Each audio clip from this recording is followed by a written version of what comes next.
Gaetano, please. Yeah, thanks. So I prefer to remove this mask. At the end, it will be disinfected. So I prefer to do so. So, ladies and gentlemen, friends, colleagues, it's a real pleasure for me to look at this hall, so full of many friends, and I thank all of you for being here, for attending this conference, or this workshop. And just after this thanks to all of you, I would like to thank Stefano and Mario for organizing such a beautiful meeting. Okay, so my first consideration comes from the flag here of the University of Padua. Sorry. You can see next year I will retire, okay? And this is a good time to retire because you know that next year Padua will go to celebrate the 800 from his foundation. So this is the first information I would like to give you. But I don't want to bore you with a sequence of scientific results. This is not the goal of this talk. And the title of my talk, I hope that will be more evident during the talk itself. The goal of this talk is just to thank all the people I've been encountering, I encountered during my long career, and since not all of them are here, I just want to give them a tribute to my scientific journey. Okay, so I will not make any scientific balance, and I will start from the beginning. When I was a young student, when I was 18 years old, I was a student in chemistry at the University of Catania. I'm Sicilian, and this is the reason why I wear my black glasses, usually because I'm a boss from Sicily. But at that time, I met, my first encounter was Professor Alberto Gassol, professor coming from the University of Padua, and just became, at that time, full professor of inorganic chemistry at the University of Catania. And at that time, I already developed myself an interest on theoretical chemistry. So I was asking him what to do my theoretical chemistry, career. And I went to the Institute of Theoretical Chemistry in Catania and was asking which kind of research are you doing, and they replied to me, we are searching for money. So at that time I was too young to stay there, so I moved, and this is my first, from the University of Catania to the University of Padua, just to study theoretical chemistry. This is my first encounter. I thank so much Professor Gassol for giving me this opportunity. And this opened the first sliding door of my life. I made the choice to go there, and the sliding door the first sliding door is at the end of my studies in chemistry in Padua, and in 1975, I entered into the field of quantum chemistry. Quantum chemistry at that time, quantum mechanics. Okay, at that time making a theoretician was a kind of type of punching a huge number of cards. So always seated to punch the cards. At that time also the programs were at the very beginning, so the first ab initio programs, Algmol, polyatoms, and they started to be developed some semi-empirical methods, CNDO, and so forth, and so on. So when to do, at that time, doing computational chemistry was meaning just to have the physics, but which kind of physics? The physics in order to carry out the several boxes of the cards, of the punched card to the computing center, where they had no place where to store your cards. So every time you had to make a calculation, you had to run there with the boxes, then read the boxes, but read the cards. But many times the cards were, damaged. So a lot of troubles, and I realized soon that I didn't have the physics bureau to do theoretical chemistry.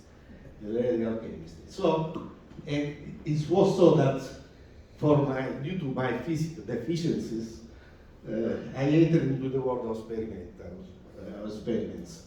And then I made the second important encounter of my life, Professor Luciano Fragola, University of Catania again, and he was my first teacher in chemistry at University of Catania. At that time, he developed a tool, quite unique in Italy, was the ultraviolet photoelectron spectroscopy in the gas phase. And so I started to collaborate with him, and then I obtained the first equipment, UVPS in Padua, and why UVPS was so important for me, because UVPS is the most direct way to connect the results of your theoretical calculation with some kind of observable for a molecule, because you are studying molecules in the gas phase. So the technique was intrinsically very much resolved, and in principle you should have a direct mapping of your one electron levels in a molecule by doing UVPS, and then compare them with the computation on the same molecule. So at the beginning, I was just collaborating with Professor Fragola to study classical coordination complexes, but very soon I focused on more intricate and intriguing system, polynuclear organometallic carbonyls, and those were the systems that I had been investigating during the period from 1880 to 88. So why was so interested in such kind of system? Because in the meantime, I had another encounter with Professor Silvio Aila at the University of Torino. Here there is a direct connection with Torino, and a new sliding doors opened for me, and I entered into the cluster surface analogy. At the time, making surface science, actual surface science, was so difficult, was so heavy, was so expensive, that in order to obtain very important information on the bonding between adsorbed molecules and the surface, a way to do that was to try to study them by using a polynuclear system, which is volatile if you have a carbonyl, so you can obtain a single molecule, ionize it, make the calculation, and then obtain a direct information. So we entered in such kind of sulfur cluster analogy as a methodology for evaluating the adsorbate surface bond. So we were playing, me and Silvio, quite a lot. We published almost, I can't remember exactly, between 20 and 30 papers in that period. And you can see some example of this system we were investigating. Acetylene moiety bridging to metals, or an acetylene moiety bridging three different metals. This is a kind of model for a terrace site on a surface, or a kind of butterfly cluster.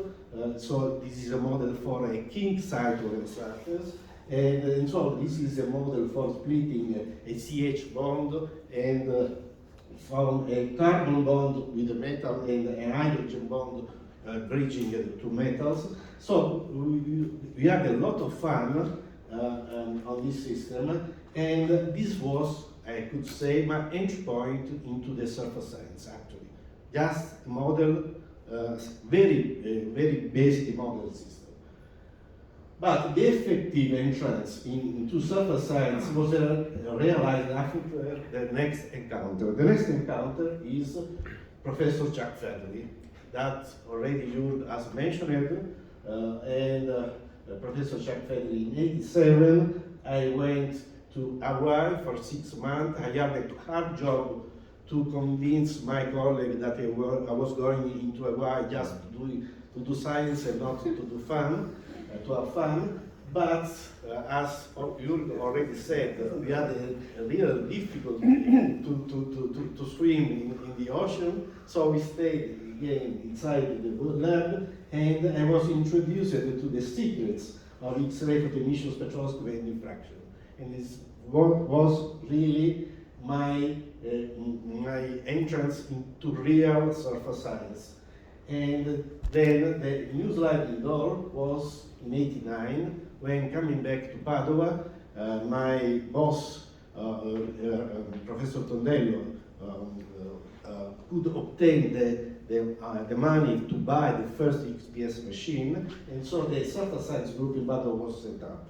And this is actually the first instrumentation which was installed in Padua, the first ultra-vacuum surface science instrumentation in Padua, which is still working.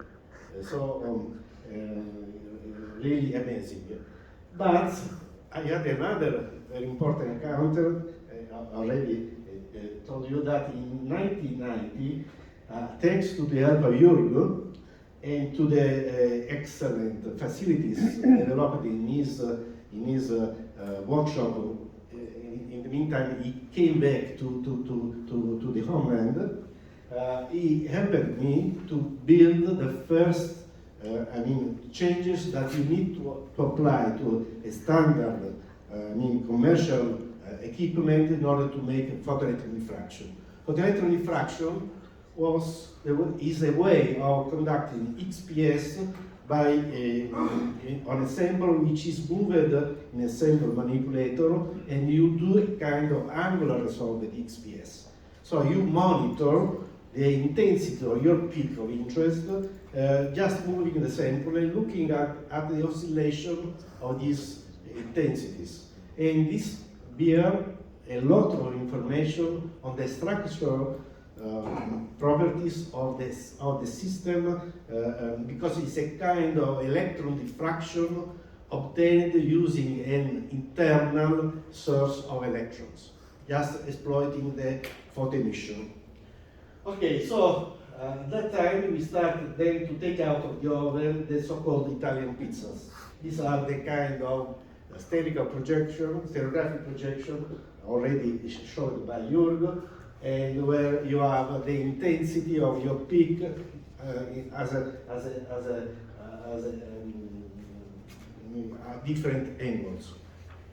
Okay, so then since the foundation from '89 to today, a total of 4 ultra high vacuum chambers have been installed in Padua, implemented several techniques. So this has been has allowed us to position Padua, the University of Padua, in a distinguished position in the field of surface science. Okay, so the main activity during the period from '93 to 2012 was devoted to ultra-thin fields and their reactivities. So for young people that knows only nanoscience, nanotechnology, and they think that they have been invented after the beginning of this millennium. I have to tell them that nanoscience was born actually when surface science was born, in the sense that nanoscience is nothing but exploiting the properties of the surfaces with respect to the properties of the bulk. So ultra-thin films are the first example of nano systems that were investigated by surface science. So during this period, I made several relevant encounters. Here you can see Ayo Freund here, Gianfranco Pacchioni, Jürgen Bim here, Sergio Valeri could not be here because of family problem, Falco Netzer, here we have another representative of his group, Alessandro Fortunelli, Wayne Goodman, Preben Möller, Vladimir Matulin, Mauro Sambi at the University of Padua. All of them have so much contributed to the development of this topic in our group. Okay, but I'm used to change. I get bored about doing the same things along the years. So this is my attitude. Sorry, but this is my attitude. So after a period where we were interested on model catalysts and made by ultra-thin films, also because of money problems. Sure, everybody who ran a surface science group well know that it's very expensive buying the equipment and maintaining the equipment. So in Italy, this is particularly dramatic. So we had the idea to move toward more applied and more real systems.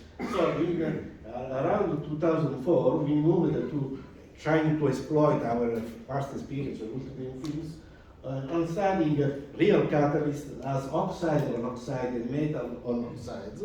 So we started to study powders also, but I would say that very soon we moved to other topics. In 2006 we tried to exploit our experience on model catalyst, applying this experience in model electrocatalyst. And in order to study electrodes for advanced electrodes for fuel cell and hydrogen production.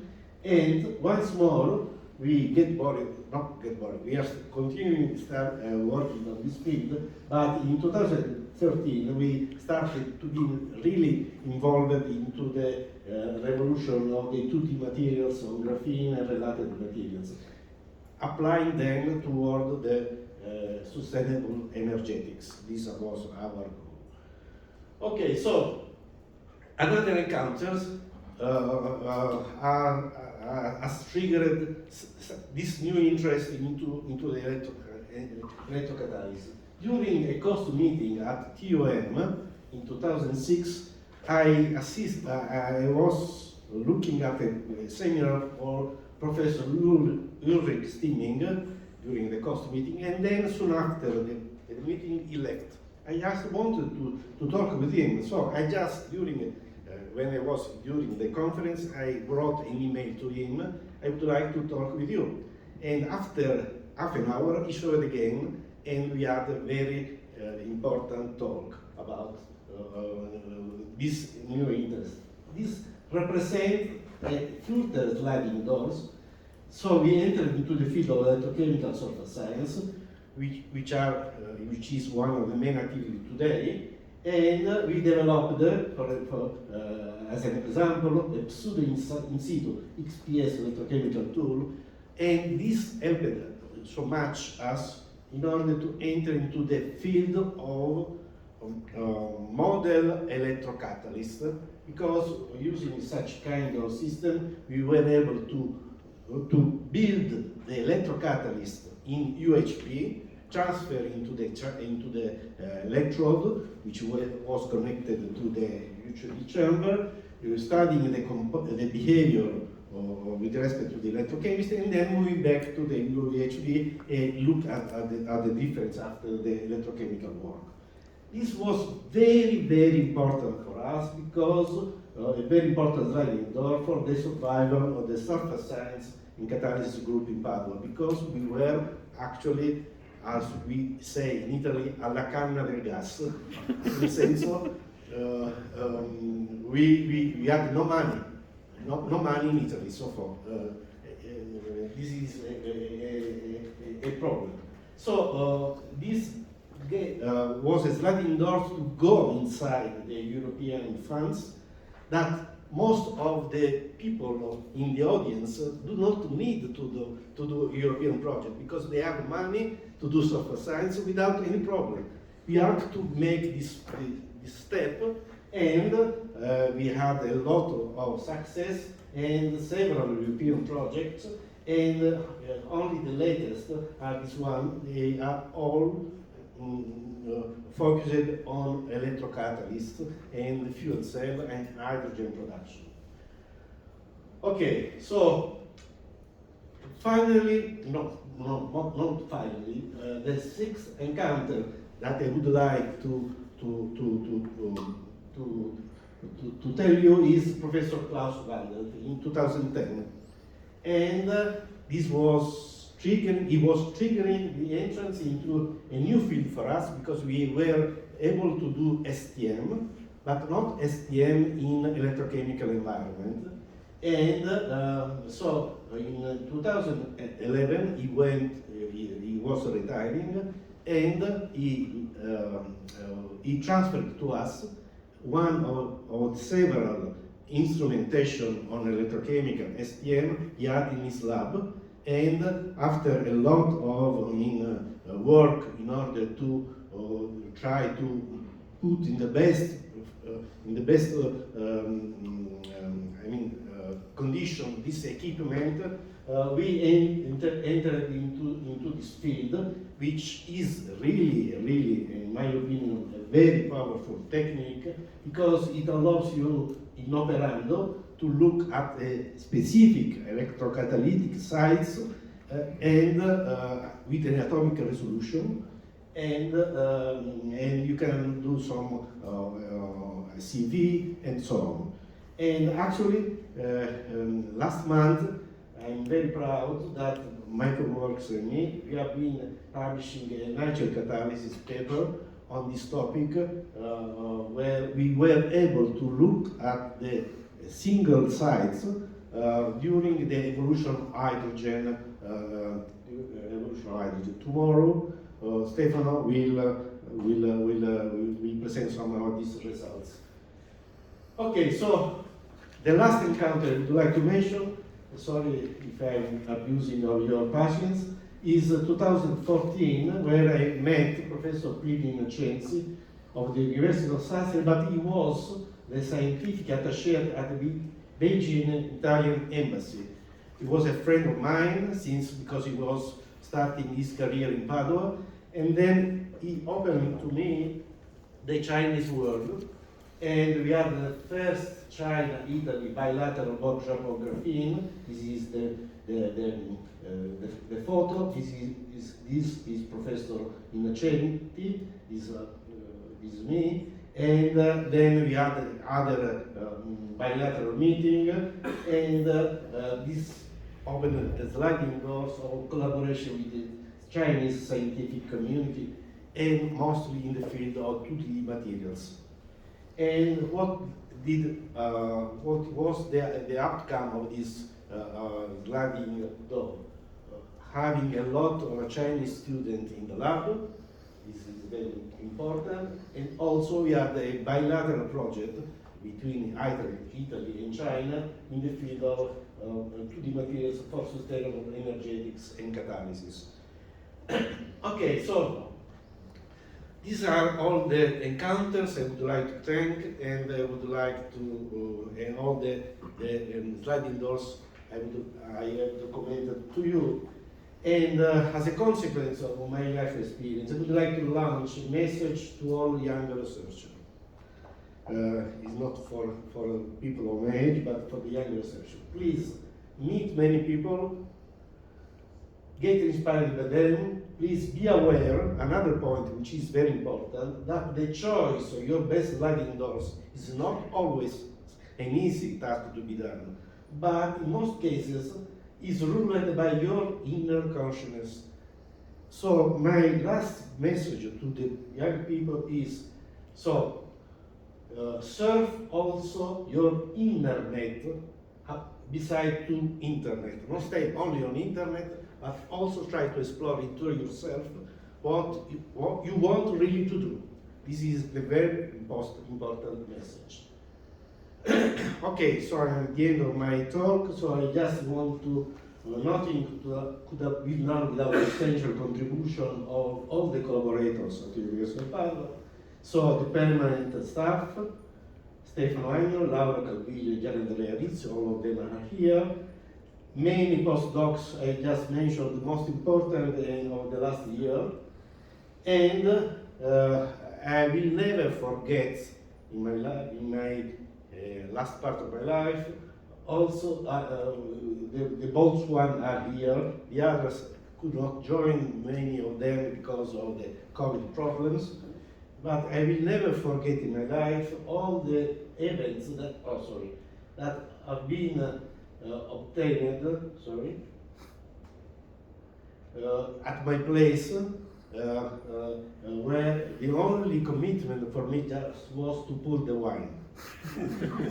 So these have been very, very important meeting for having a well-performing group. Don't forget for your next career all the young people. Okay, so now something about the future of the group. So I'm retiring, and before telling what's next, I just want to mention to the foreign colleagues that in Italy we are used to behave very differently from the German, from the French, from the Swiss colleagues. We don't have money. This is the real problem. We don't have any lump sum to people having a new category, having a new position. So this is the reason why there is no such movement of people to get a new chair, because usually when you go in a new seat, in a new university, you would have only your chair and your table, and nothing.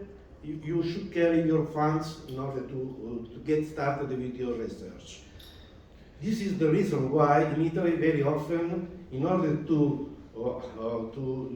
not waste all the experience and all the equipments that the groups have been developing during many years, in many cases you have your collaborators that take the position that you are leaving. So I just want now to mention, and very happy about this, a news that Stefano Agnoli has been selected by University of Padua as a full professor, and he will give continuity to my group. So I am very proud of this problem. So congratulations to Stefano for sure, but also it's the time now to invest in this position. So I just want to show you in the name of the sacred election, I entitle you as a Lord of the Flatland, and of course he thanks. So thank to you, Stefano, to all this. I mean, you know that young people are essential to drive a group into new landscape. And I finally, just of course, I would like to give my best wishes to the others permanent position of my group, Laura and Gian Andrea. So best wishes to all of you. Okay, thank you for your attention.